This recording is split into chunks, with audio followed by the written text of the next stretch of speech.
Lalruatvela hi puvan sang le pizairem kungite fapasari zinga upaber ni turin kumsang kha zakwa somruk July ni somni khan phwai buang khwa a alopianga kumsang kha zakwa somkwa khan saitwala ronpem thla in tuna an chenna din tharvenga hian voin thleng hian an lakhosa ani Lalruatvela hi kumsang ni sompali atanga zun in nechanin a in soisel chana aizol lama te in entirin anat natak an sha theilo awangin zun in pui nei ni in a in sha a voi tam tak damdo in sang sang le doctor te pan ni in adam hlei theilawa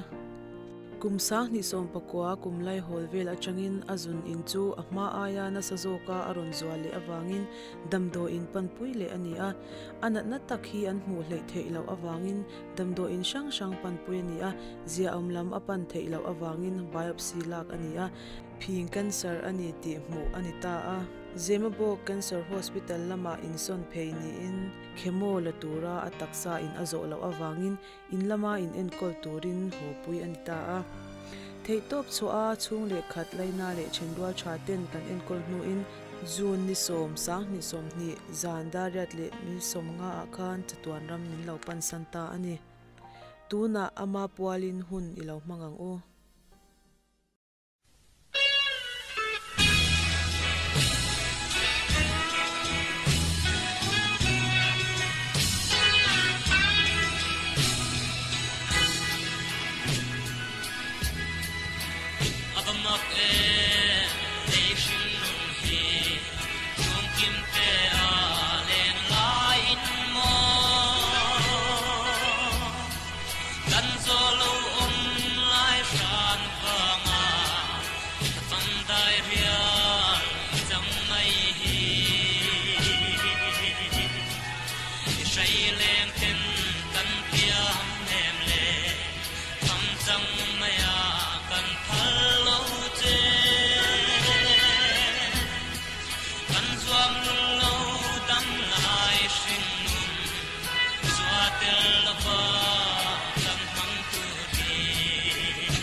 chúa pa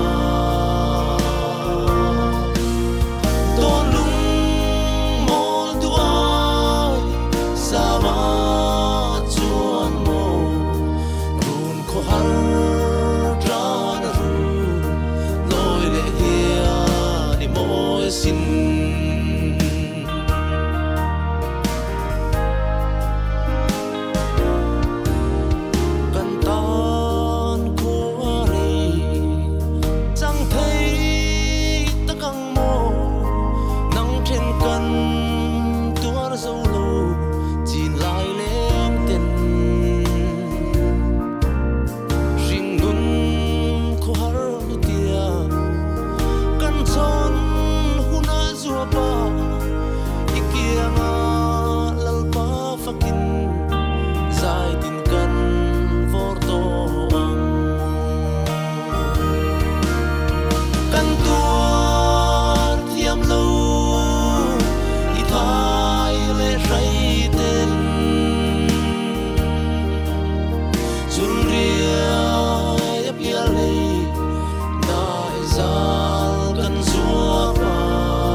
Thihni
bial ral ka